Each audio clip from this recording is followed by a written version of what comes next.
camera adds 10 pounds, they say. Mine added 1,000. Not to my body, to my soul. Every photograph I took, every story I filed, every moment I witnessed and turned into words for people back home who'd never understand. Weight that never goes away. Thomas Parker, war correspondent for the Associated Press. Before Vietnam, I was Tom from Chicago, Northwestern Journalism School, class of '62. Spent 2 years covering city politics and crime beats.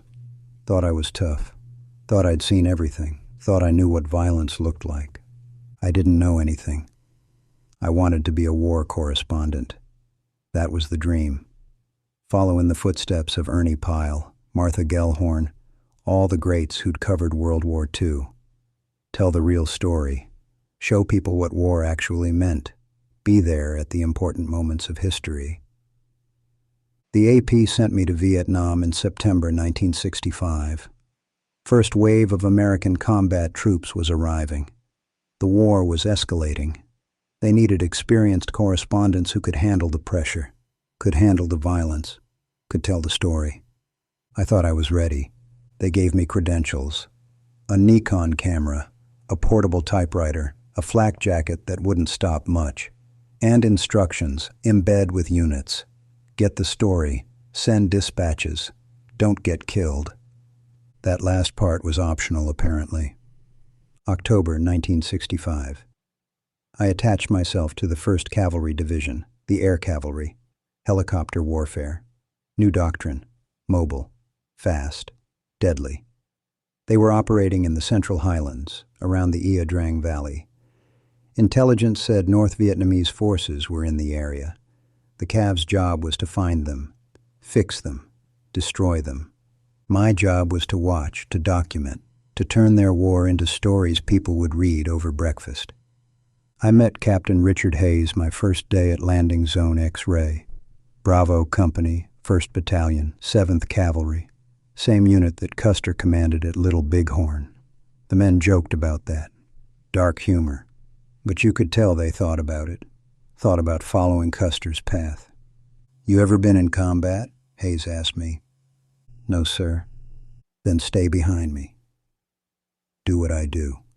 And for God's sake, don't stand up when bullets are flying." "Got it." "And Parker?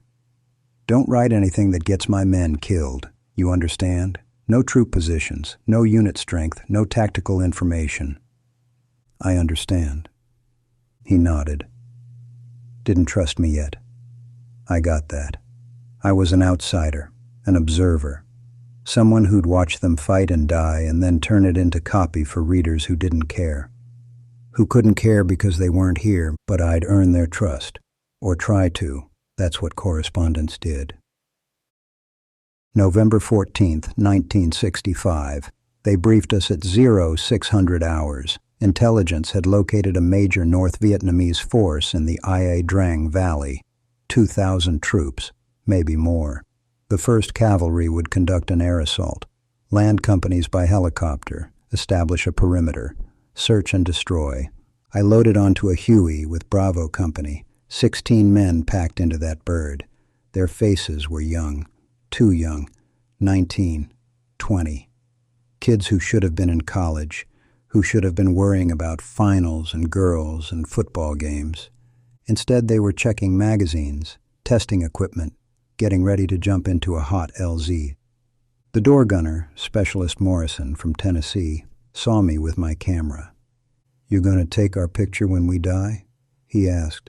Not hostile, just curious, matter of fact, like dying was expected, inevitable. "I'm going to tell your story," I said. "Nobody cares about our story." "I do." He laughed, bitter. "Then you're the only one." The helicopters lifted off. Formation of 16 Hueys. We flew low over the jungle. Triple canopy forest. Dense, impenetrable, perfect for an ambush. The LZ was a clearing at the base of Chupong Mountain. Small, barely big enough for the helicopters. Intelligence said it was cold. No enemy in the area. Intelligence was wrong. We came in fast. The Huey flared.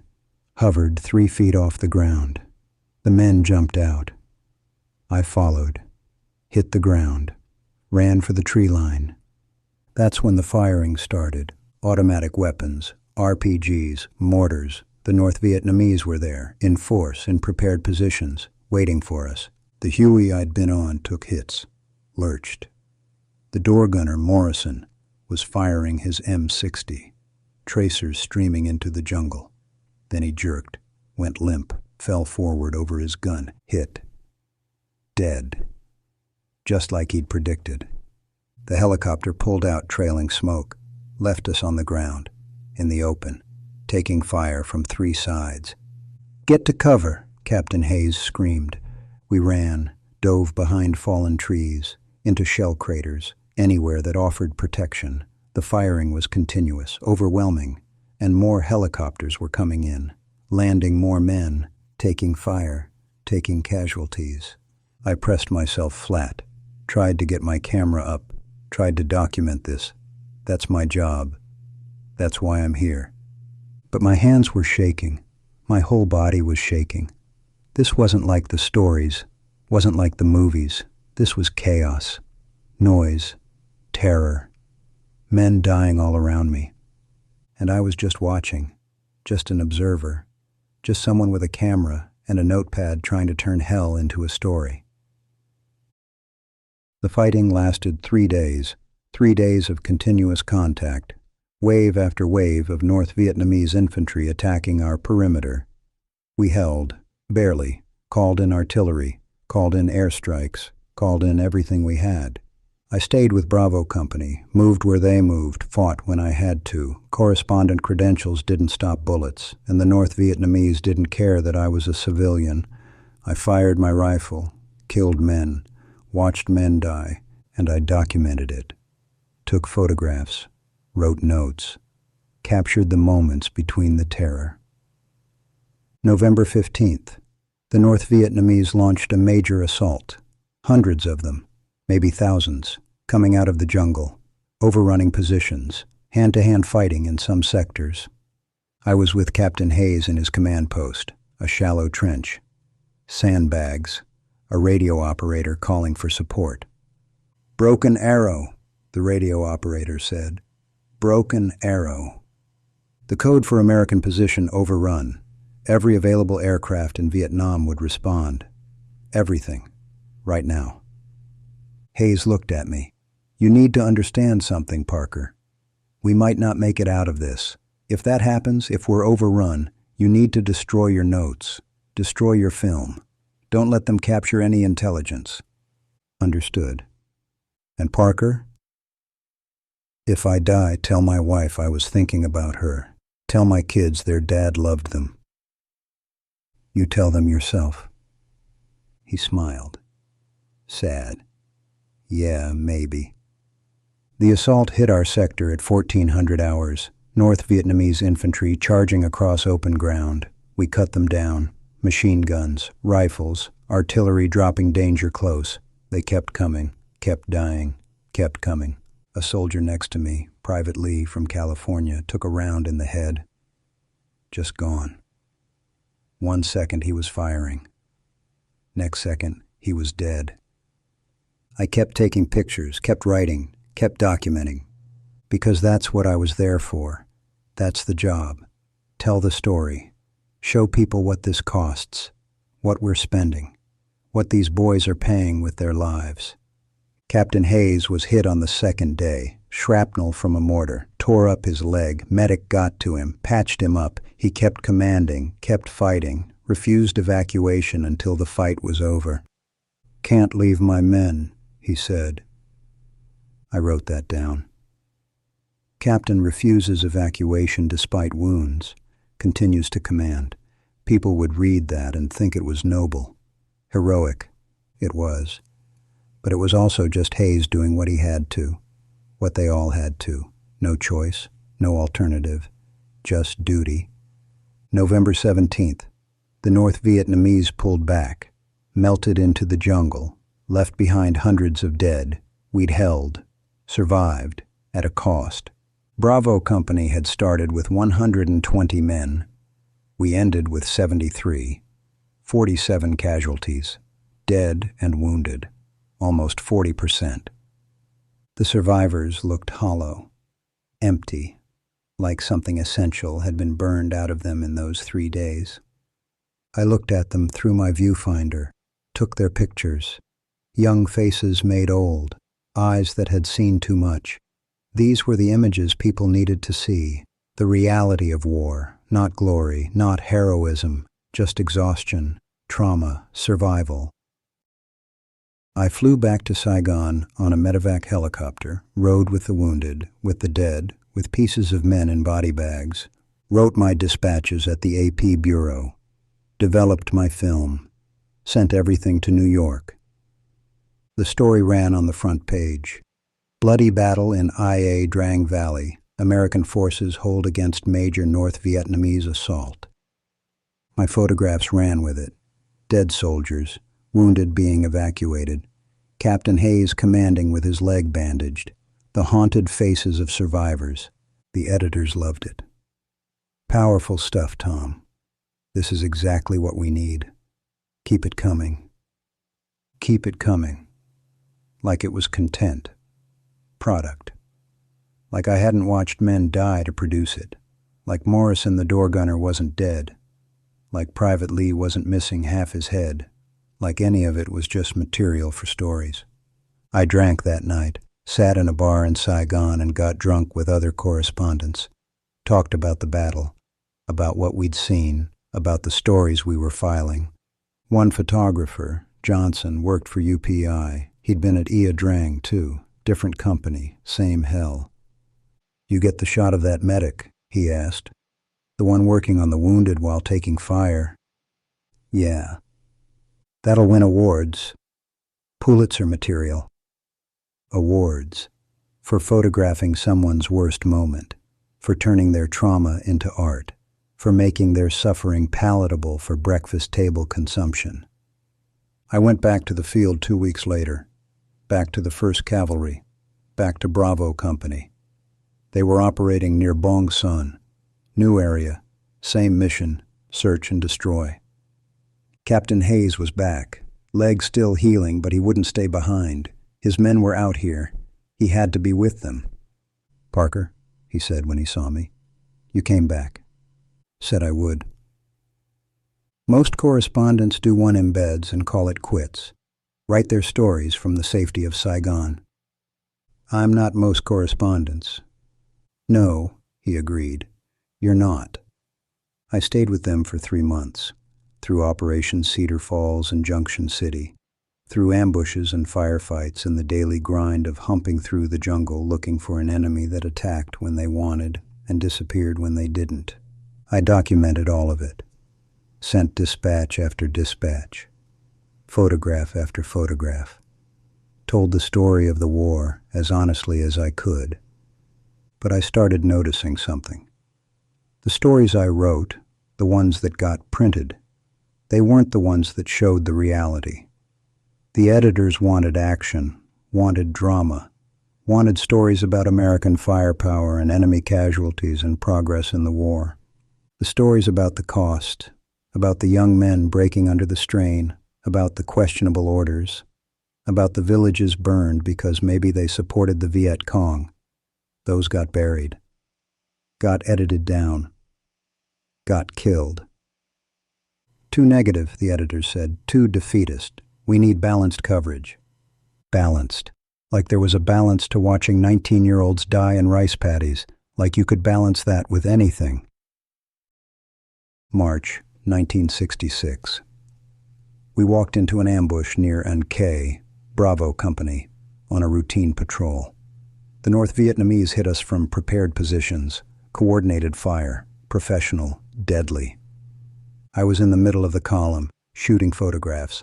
The man in front of me, Corporal Davis from Ohio, caught a burst from an AK-47, went down, blood everywhere. I kept shooting. Click, click, click. Captured the moment, the horror, the reality. The medic pushed past me, started working on Davis. I photographed that too. The desperate attempt to save him. The blood on the medic's hands. The look on Davis's face as he realized he was dying. Davis died 3 minutes later, and I had photographs of the whole thing. Perfect documentation, award-winning material probably. I looked at my camera, at the blood spattered on the lens, at the machine that had turned suffering into art, into content, into something people would look at and then turn the page. I lowered the camera, sat down in the dirt, couldn't do it anymore. Couldn't watch another man die through a viewfinder. Couldn't turn their deaths into stories. Captain Hayes found me after the firefight ended. Sat down next to me. "You okay, Parker?" "No." "You did your job, documented it, told the story. Does it matter?" I asked. "Does any of it matter?" I send these stories, these photographs, they run for a day. Then nothing. Nobody cares, nobody changes, nobody stops this. "Maybe not," Hayes said. "But you're trying.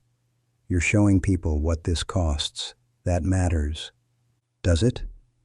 Davis is still dead. Morrison, Lee, all of them, still dead. And I'm still here, still watching, still turning their deaths into paragraphs. Hayes didn't answer. What could he say? He was right. I was right. We were all right and all wrong, and it didn't matter because the war continued and men kept dying and I kept documenting it. I flew back to Saigon the next day, filed my last dispatch, packed my bags, told the AP bureau chief I was done. "You can't quit," he said. "We need you. You're one of our best. Find someone else." What about the story? What about showing people the truth?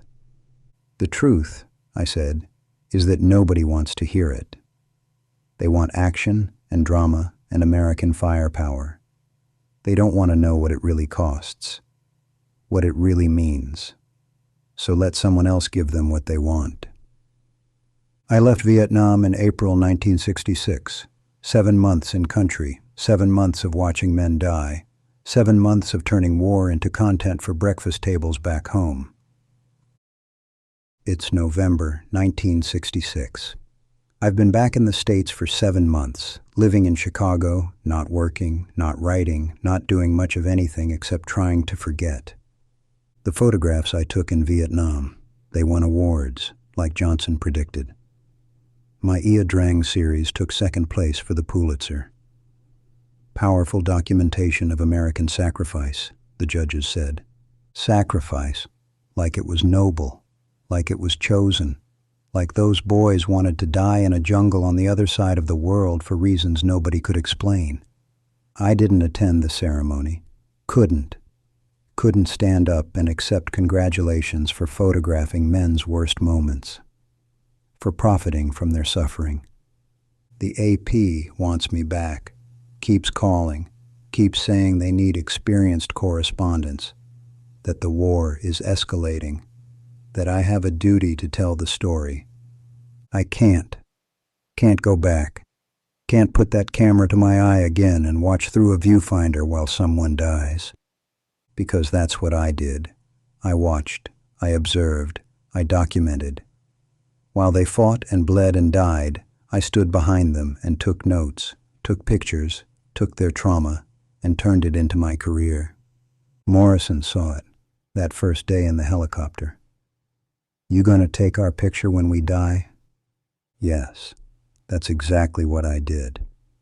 Photographed him dying, photographed Davis dying, photographed all of them dying, turned their deaths into stories people read once and forgot. Captain Hayes wrote me after I left. Letter forwarded from the AP. Said Bravo Company missed me. Said I'd been part of the unit. Said I'd told their story honestly. Said that mattered. I wrote back, thanked him, asked about the men, asked if they were okay. His response came 3 weeks later, brief, clinical.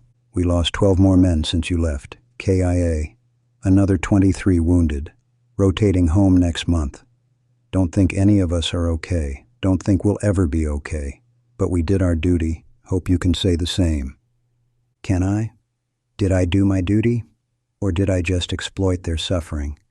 Use their war to build my reputation? Take their trauma and package it for consumption? I don't know. I think about it every day. Look at those photographs, the ones that won awards, and I see faces, not subjects, not images, faces, men I knew, men who trusted me, men who died while I watched through a lens. Morrison, Lee, Davis. Dozens of others whose names I wrote down, whose stories I told, whose deaths I documented. They're all still over there, in Vietnam, in the jungle, in the photographs I took and the stories I filed. And I'm here, safe, successful, celebrated. The camera adds 10 pounds, they say. Mine added 1,000, weight that never goes away, because I watched them die, documented it, turned it into art, into stories, into something people would look at for 30 seconds before turning the page to read about sports or weather or anything else that didn't involve confronting what we're doing over there. War correspondent. That's what I wanted to be. That's what I became. Saw the war, told the story, did the job. And I can't live with what that means. Can't live with being the observer, the documenter, the one who survives to tell everyone else's story while they don't survive at all. The AP keeps calling. The war continues. Men keep dying.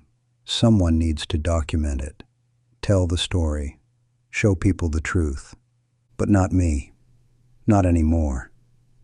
I can't be the one who watches, who observes, who stands behind the soldiers with a camera while they face the guns. I can't carry that weight anymore. The camera captured everything, every moment, every death, every tragedy, and now it's captured me, trapped me, defined me by the moments I witnessed and couldn't change, couldn't stop, could only photograph. Morrison was right that first day. Nobody cares about our story. But I cared. I tried. I documented. I sent dispatches and photographs and everything I could to show people what was happening, what it cost, what we were spending. And it didn't matter. The war continued. Men kept dying. And my photographs won awards. That's what I can't live with. Not the deaths, not the horror, not the trauma of watching, but the fact that I turned it all into content, into copy, into career advancement. The camera adds 10 pounds. Mine added the weight of every man who died while I watched, while I photographed, while I turned their last moments into stories people read over breakfast and forgot by lunch. That weight never goes away, never. And neither do their faces, the ones the camera captured, the ones I'll carry forever.